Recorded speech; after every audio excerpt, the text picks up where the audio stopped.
हरे कृष्णा, राधे राधे। नमस्कार दोस्तों। क्या मरने के बाद आत्मा फिर से अपने घर लौटती है? यह सवाल जितना सरल लगता है उसका उत्तर उतना ही रहस्यमयी और गहराई से भरा हुआ है। गरुड़ पुराण एक ऐसा दिव्य ग्रंथ है जो मृत्यु के बाद आत्मा की अदृश्य और अनदेखी यात्रा का रहस्य खोलता है। इस ग्रंथ के अनुसार आत्मा मरने के बाद कहाँ जाती है? क्या वह अपने प्रियजनों को देखती है या नहीं? यह सब कुछ आत्मा के संस्कारों, इच्छाओं और मृत्यु के समय की मानसिक व आध्यात्मिक स्थिति पर निर्भर करता है। इस रहस्यमयी कथा में आप जानेंगे कि मृत्यु के क्षण में आत्मा के साथ कौन कौन सी अलौकिक घटनाएं घटती हैं, शरीर मृत्यु को कैसे स्वीकार करता है और कौन से सूक्ष्म संकेत दिखाई देने लगते हैं, आत्मा शरीर से कब निकलती है और क्या उसे वह पता ही नहीं चलता कि वह अब देह से अलग हो चुकी है। परिवार का विलाप, शोक और बिछड़ने की पीड़ा आत्मा के चेतन मन पर क्या प्रभाव डालती है, यह सब जानना केवल जानकारी नहीं बल्कि आत्म चेतना का आरंभ है। दोस्तों, आगे बढ़ने से पहले इस दिव्य यात्रा का सम्मान करते हुए इस वीडियो को एक लाइक जरूर करें और कमेंट बॉक्स में जय श्री कृष्णा अवश्य लिखें। तो चलिए शुरू करते हैं इस अदृश्य यात्रा को जिसका आरंभ होता है अंत से, यानी कि मृत्यु से। आपको जानकर आश्चर्य होगा कि हिंदू धर्म में कुल 18 महापुराण हैं और इन सब में एक विशेष ग्रंथ है गरुड़ पुराण, जो न केवल मृत्यु के पश्चात आत्मा की रहस्यमयी गाथा को उजागर करता है बल्कि आत्मा की अनकही पीड़ा, दिव्यता और कर्मों के प्रभाव को भी दर्शाता है। इस ग्रंथ में लगभग 19,000 श्लोकों के माध्यम से भगवान श्री विष्णु ने अपने वाहन गरुड़ को वह परम रहस्य बताया जो आत्मा की मृत्यु के बाद की अवस्थाओं को समझाता है। प्राचीन मान्यताओं के अनुसार गरुड़ पुराण का श्रवण न केवल मृत आत्मा को शांति और मोक्ष प्रदान करता है बल्कि उसके परिवार को भी आध्यात्मिक बोध, मानसिक संतुलन और गहरी अनुभूति कराता है। इसमें बताया गया है कि मृत्यु से कुछ समय पहले ही व्यक्ति को सूक्ष्म संकेतों का आभास होने लगता है, जैसे कोई दिव्य शक्ति उससे पुकार रही हो या कभी पूर्वजों के दर्शन हो जाना। शरीर धीरे धीरे शिथिल पड़ने लगता है। ठंडक सबसे पहले पैरों से आरंभ होकर सिर तक पहुंचती है और सांसों की गति असामान्य हो जाती है, कभी तेज कभी मंद। कभी कभी मृत्यु से कुछ क्षण पूर्व व्यक्ति के चेहरे पर एक अलौकिक तेज दिखता है, जैसे उसकी आत्मा दिव्यता से भर उठी हो। जब जीवन की लौ बुझती है तब आत्मा ऊर्जा की उस अंतिम तरंग से बाहर आती है, लेकिन उसे यह ज्ञात नहीं होता कि वह अब इस शरीर से अलग है। शुभ कर्म करने वालों की आत्मा सहजता से निकल जाती है, पर जिनके पाप अधिक होते हैं उनके लिए यह क्षण पीड़ादायक और कलेशपूर्ण बन जाता है। आत्मा के निकलते ही शरीर मौन और शीतल हो जाता है, पर आत्मा भ्रम में रहती है कि मैं जीवित हूँ, पर मुझे कोई देख क्यों नहीं रहा। वह अपने परिजनों को देखती है, बोलती है, पर उसकी आवाज शून्य में विलीन हो जाती है। उसे लगता है जैसे वह कोई स्वप्न देख रही हो, परंतु यह स्वप्न नहीं, उसकी चेतना की एक नई स्थिति होती है। जब घर में रोने धोने की आवाजें गूंजती है तो आत्मा उन्हें चुप कराना चाहती है कि मैं यही हूँ, वह कहना चाहती है पर कह नहीं पाती। वह केवल हवा में कांपती है।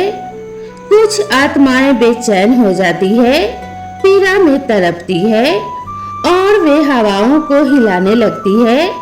दरवाजे खटखटाने लगते हैं और वे परिजनों के स्वप्नों में उतर आती हैं एक संदेश देने के लिए, एक आस लिए कि उन्हें शांति दी जाए। यह रहस्य न केवल मृत्यु का है बल्कि जीवन के गहन अर्थ का भी संकेत देता है। अब जानते हैं यमदूत कब और कैसे आते हैं। आत्मा मृत्यु के कुछ समय बाद एक नई हलचल को अनुभव करती है। अचानक उसे महसूस होता है कि कोई अदृश्य दृष्टि से परे शक्तियां उसके समीप आ रही हैं।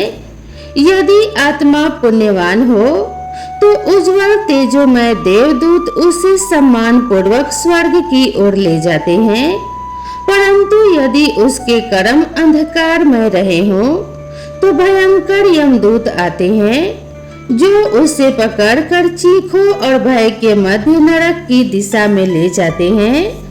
परंतु यह यात्रा यहीं समाप्त नहीं होती।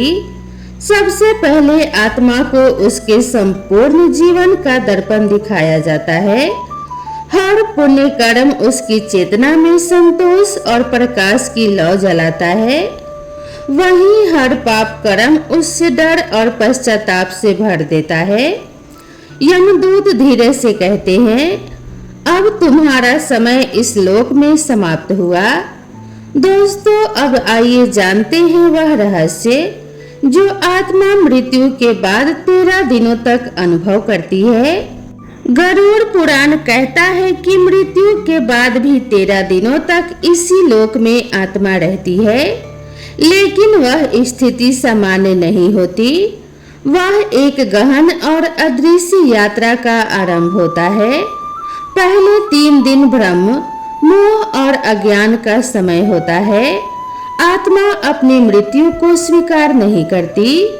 वह घर में ही भटकती है, अपने प्रियजनों से बात करना चाहती है, पर उसकी आवाज कोई नहीं सुन सकता। यदि मृत्यु दुखद या हिंसक रही हो तो आत्मा बेचैनी, दर्द और उलझन में घिर जाती है। चौथे से 10वें दिन तक आत्मा को धीरे धीरे सत्य का बोध होने लगता है।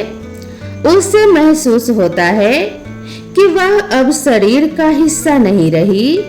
यदि परिवार द्वारा धार्मिक विधि विधान अनुसार क्रियाएं की गई हो तो आत्मा को थोड़ी राहत मिलती है, परंतु जिनकी इच्छाएं अधूरी रह जाती है उनकी आत्मा अशांत और अस्थिर रहती है।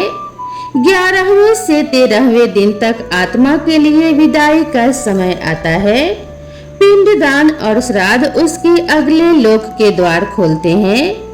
जिसने जीवन में धर्म और पुण्य कमाया होता है उसे देवदूत स्वर्ग की ओर ले जाते हैं, जबकि जिसने पापों का बोझ संचित किया हो उसे यमदूत नरक की ओर ले जाते हैं।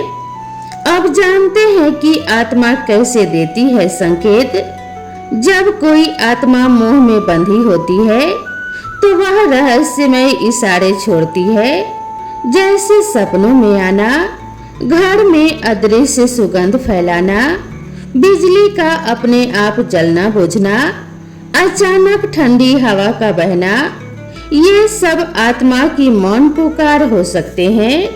गरुड़ पुराण बताता है कि मृत्यु के बाद आत्मा स्थूल शरीर छोड़ देती है, पर उसकी चेतना बनी रहती है।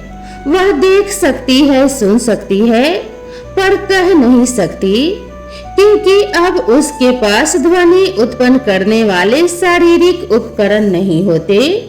जब भावना गहरी होती है तो आत्मा बिना बोले भी संवाद कर जाती है। कभी वह स्वप्नों में आती है, कभी कोई दिव्य गंध महसूस होती है, कभी उपकरण अपने आप बंद चालू हो जाते हैं। ये सब आत्मा के मौन संकेत होते हैं। मोक्ष प्राप्त आत्मा परमात्मा में विलीन हो जाती है और फिर वापस नहीं लौटती। स्वर्ग या नरक गई आत्माएं अपने कर्मों का फल भोगती हैं और पृथ्वी के कार्यों में हस्तक्षेप नहीं करती। लेकिन जो आत्माएं अधूरी इच्छाओं के कारण भटक रही होती हैं, वे कभी कभी संकेत देकर सहायता की कामना करती हैं। गरुड़ पुराण कहता है कि पूर्वजों की आत्माएं पितृलोक में निवास करती हैं और जब वंशज श्रद्धा से तर्पण या श्राद्ध करते हैं तो वे प्रसन्न होकर आशीर्वाद देती हैं। यदि परिवार पर कोई संकट आने वाला हो तो पितरों की आत्माएं संकेत देती हैं, कभी स्वप्न में कभी अंतर्मन में। यदि किसी दिवंगत आत्मा का बार बार स्वप्न में आना हो तो समझिए वह कोई संदेश देना चाहती है। गरुड़ पुराण कहता है कि ये स्वप्न केवल संयोग नहीं बल्कि सूक्ष्म संदेश होते हैं। कई लोग बताते हैं कि अचानक किसी दुर्घटना से बच गए या उन्हें अनुभव हुआ कि कोई अदृश्य शक्ति उनके साथ थी।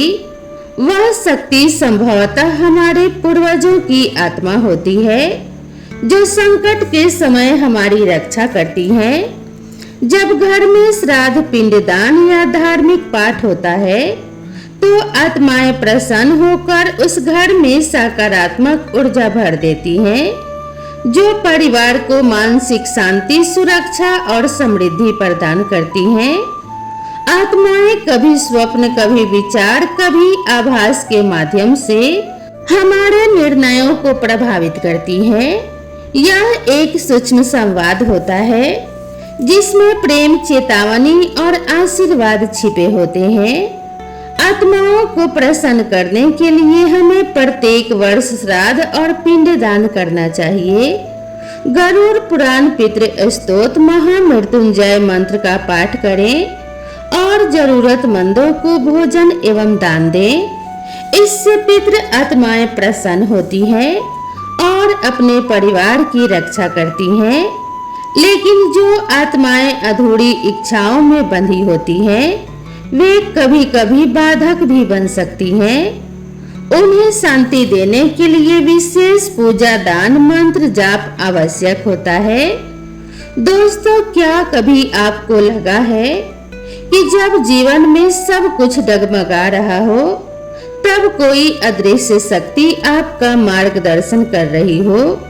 वह शक्ति कभी आपके पूर्वजों की आत्मा होती है, कभी ईश्वर का संकेत और कभी आपके पुण्य कर्मों की छाया। यदि आपने कभी ऐसी अनुभूति की हो तो कमेंट बॉक्स में अवश्य लिखें। मैंने उस दिव्यता को अनुभव किया है। दोस्तों, चलिए अब जानते हैं कि मृत्यु के बाद आत्मा किसे खोजती है, माँ को, बच्चे को या फिर पति पत्नी को? यह सवाल जितना भावनात्मक है उतना ही गूढ़ भी। इसका उत्तर गरुड़ पुराण के ब्रह्म वैवर्त पुराण और आत्मा जागरण से जुड़ी संत वाणी में मिलता है। आत्मा किसे खोजती है? नंबर 1, आत्मा सबसे पहले उस संबंध को खोजती है जिससे उसका मोह सबसे गहरा रहा हो। यदि माँ के प्रति अत्यंत मोह था, सेवा, चिंता या अधूरी भावना, तो आत्मा माँ को खोजती है। यदि बेटे या संतान के प्रति भावनात्मक लगाव अधूरा रह गया हो तो आत्मा संतान के आसपास भटकती है। और यदि पति पत्नी के साथ बहुत गहरा राग या अपूर्ण प्रेम रहा हो तो आत्मा उसी जीवन साथी को खोजती है। नंबर 2, आत्मा भावना की तरंगों से खींचती है, रिश्ते की परिभाषा से नहीं। मृत्यु के बाद आत्मा के पास कोई नाम नहीं होता, वह केवल भावनाओं और संस्कारों की ऊर्जा होती है। वह उस रिश्ते को खोजती है जिसमें सबसे अधिक संकल्प, अधूरी बात या मोह छूट गया हो। आइए जानते हैं गरुड़ पुराण में क्या लिखा है। गरुड़ पुराण कहता है, कि आत्मा मृत्यु के 13 दिन बाद तक अपने प्रियजनों के बीच रहती है। वह हर जगह जाती है, माँ के पास, पत्नी के पास, बेटे के पास, उस घर के कोने कोने में जहाँ उसकी यादें बसी थी। लेकिन अंततः वही जगह उसे खींचती है जहाँ उसका मन सबसे अधिक अटका होता है। इसे एक उदाहरण से समझते हैं। एक माँ जो अपने बच्चे को छोड़कर गई, आत्मा बार बार उस बच्चे के सपनों में आ सकती है। एक पत्नी जो पति की सेवा करना चाहती थी पर असमय मृत्यु हो गई, वह पति की हर पीड़ा को महसूस करती है। एक वृद्ध जिसे जीवन भर माँ की ममता की तलाश रही, मरने के बाद वही आत्मा माँ को ढूंढती है। मृत्यु के बाद आत्मा माँ, बेटा या पति पत्नी में से उसी को खोजती है जिससे सबसे अधिक प्रेम, मोह, पीड़ा या अधूरी भावना जुड़ी होती है। भावनाएं जहाँ गहरी होंगी, आत्मा वही खींची चली जाएगी, वह संबंध चाहे कोई भी हो। दोस्तों, यदि आज की यह रहस्यमय यात्रा आपके हृदय को स्पर्श कर गई हो तो कृपया इस वीडियो को श्रद्धा के रूप में लाइक जरूर करें। और यदि आप चाहते हैं कि ऐसे ही दिव्य सत्य आपके जीवन को आलोकित करती रहे तो प्रेम से बोलिए जय श्री कृष्णा, राधे राधे। ऐसे ही और भी रोचक और आध्यात्मिक वीडियो के लिए मेरे चैनल को सब्सक्राइब जरूर करें, वीडियो को लाइक करें और शेयर करें। तो दोस्तों, माता लक्ष्मी और भगवान श्री विष्णु की कृपा आपके और आपके परिवार के ऊपर बनी रहे, इसी मंगल कामना के साथ आप सभी से विदा लेते हैं। मिलते हैं इसी तरह की नई कथा और नई कहानी के साथ। तब तक के लिए राधे राधे।